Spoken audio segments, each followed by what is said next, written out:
মই ৰূপক দাসৰ ওচৰলৈ আহিবলৈ বিচাৰিছোঁ এবাৰ এতিয়া কথা হৈছে বহুখিনি কথা যেহেতু চৰ্চাত আছে এই ভ্ৰমণসূচী বাতিল হোৱাৰ পাছত আৰু এই ভ্ৰমণক লৈ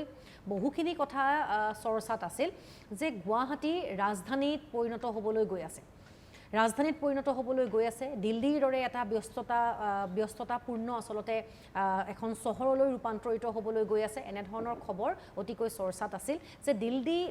দিল্লী নিৰ্বাচিত নহয় অসম নিৰ্বাচিত হৈছিল এই বিশেষ সন্মিলনখনৰ বাবে কিন্তু হঠাতে আজি এই খবৰটো আহিল আৰু এই খবৰটো অহাৰ পিছত আপুনিও নিশ্চয় গমেই পাইছে যে দুটা প্ৰচাৰ দুটা কথা চলি আছে আপুনি কেনে ধৰণে চাইছে কি ক'বলৈ বিচাৰিব প্ৰাঞ্জলৰ কথাখিনিৰ কিবা উত্তৰ দিবলৈ বিচাৰিব নেকি চাওক প্ৰথম কথা হ'ল জাপানৰ প্ৰধানমন্ত্ৰী ডাঙৰীয়ানী অসমলৈ আহিব বুলি আমি বিভিন্ন মাধ্যমৰ মাজেদি শুনি আছিলোঁ কিন্তু তেওঁলোকৰ পৰা আহিব বুলি নিশ্চয়কৈ কোৱা তেনেকুৱা একো তথ্য আমাৰ হাতত নাই প্ৰথম কথা হ'ল সেইটো যে অসমতেই তেওঁৰ এই কথা হ'ব বুলি তেওঁ যে এইটো অসমতেই আহিব বুলি জাপানৰ ফালৰ পৰা সেইটো ভাৰত চৰকাৰক জনোৱা কোনো তথ্য আমি এতিয়ালৈকে পোৱা নাই আৰু যোৱাকালি যেটো কথা ক'লে আজি যেটো কথা ওলালে যে তেওঁলোকে দিল্লীতে এই বৈঠক কৰিব আৰু জাপানৰ এটা নিয়ম আছে এতিয়া আমাৰ দেশত প্ৰধানমন্ত্ৰী ডাঙৰীয়াই সংসদ চলি থাকিলে তেখেত উপস্থিত নাথাকিব পাৰে কিন্তু জাপানৰ যেটো নিয়ম যেতিয়া সংসদ চলি থাকে তাত সকলো তাত উপস্থিত থকাটো এটা নিয়ম আৰু সেই নিয়মৰ ব্যতিক্ৰম প্ৰধানমন্ত্ৰী ডাঙৰীয়ানীও নকৰে সিমানখিনি তেওঁলোকৰ দায়বদ্ধতা আছে সেইটো এটা ডাঙৰ কথা আৰু ইতিমধ্যে বিজেপি মুখপাত্ৰ ডাঙৰীয়া দুটা কথা ক'লে যে 2019 চনত এইবাৰো এটা কিবা নিৰাপত্তাজনিত কাৰণত অসমলৈ আহিব নোৱাৰে বুলি তেওঁলোকে ভাবিছে বুলি জনালে আৰু 2019 চনতো তেওঁ কৈছে যে এটা পূৰ্ব পৰিকল্পিতভাৱে সেই জাপানৰ প্ৰধানমন্ত্ৰী অসমলৈ অহাটো বন্ধ কৰিছিল তেতিয়াহ'লে তেখেতে ক'ব বিচাৰিছে নেকি যে কেন্দ্ৰীয় চৰকাৰখনে কেব জাপি দি অসমীয়া ৰাজ্যৰ ওপৰত পূৰ্ব পৰিকল্পিতভাৱে এই ষড়যন্ত্ৰ কৰি জাপানৰ প্ৰধানমন্ত্ৰীৰ অসম ভ্ৰমণ বন্ধ কৰিছিল এতিয়া সেইটো এটা বৃহৎ প্ৰশ্ন আৰু ঠিক তেনেকুৱাই ঘটনা এইবাৰো হোৱা বুলি তেওঁ ক'ব বিচাৰিছে সেইটো এটা আছিল এখন জাতি ধ্বংসকাৰী আইন আনাৰ বা এটা প্ৰচেষ্টাৰ বিৰুদ্ধে অসমীয়া সাধাৰণ জনতাৰ খাটি খোৱা অসমীয়াৰ এটা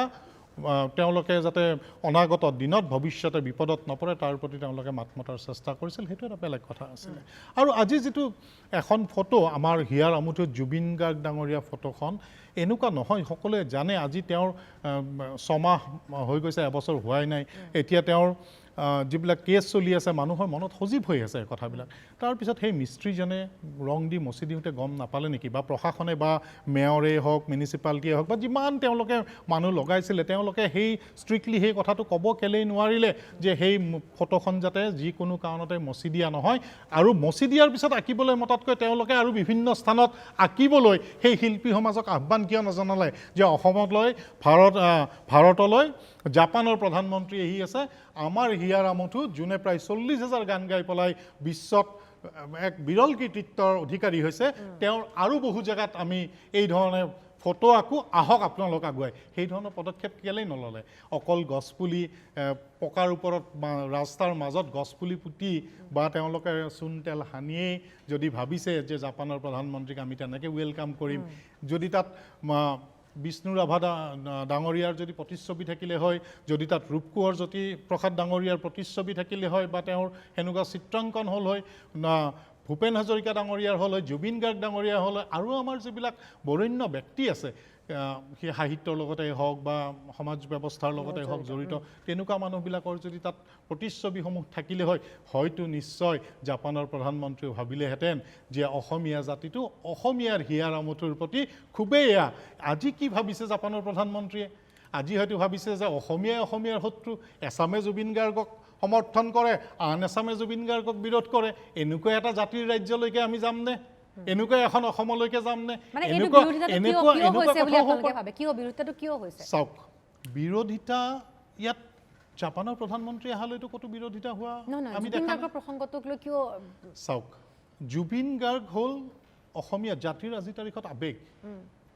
আৰু সেই আবেগত যেতিয়া কোনোবাই হাত দিব তেতিয়া সকলো এয়া হ'ব আৰু তেওঁলোকে বেলেগ একো কৰা নাছিলে তেওঁলোকে এটা ফেচবুকত পোষ্ট দিছিলে যে 4 বজাৰ পৰা আহিব আমি তাতে আজি এই যিখন মচি পেলোৱা হৈছে সেই চিত্ৰখন আমি আৰু পুনৰ অংকন কৰিম আৰু সকলো মানুহে আহিছিল আৰু পদাচাৰী যিবিলাক আছিলে তেওঁলোকে ৰখি ৰখি চাইছিলে ময়ো তেতিয়া ব্ৰিজৰ ওপৰেদি যেতিয়া সেই সময়ত পাৰ হৈছিলোঁ দেখিছিলোঁ বহুতে মোবাইল লৈ লৈ ফটো উঠাই আছিলে তেতিয়া মই গম পোৱা নাছিলোঁ অলপ দূৰ আগবাঢ়ি যোৱাৰ পিছত গম পালোঁ যে এইটো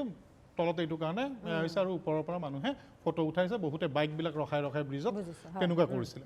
গাড়ীবিলাক গৈ আছিলে বাইকবিলাক ৰখিছিলে এইটো এটা স্বতঃস্ফূৰ্ত কথা আৰু সেই কথাখিনি চৰকাৰৰ গৃহ বিভাগৰ যদি ইমান বিভাগ আছে CID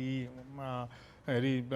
ইমান বিভাগ ইমান পুলিচ প্ৰশাসন আছে তাৰপিছত যদি সেই কথাবিলাক তেওঁলোকে গম নাপায় সেনেকুৱা এটা অৱস্থা হ'ব পাৰে বুলি তেওঁলোকে ভাবিব নোৱাৰে তেতিয়াহ'লে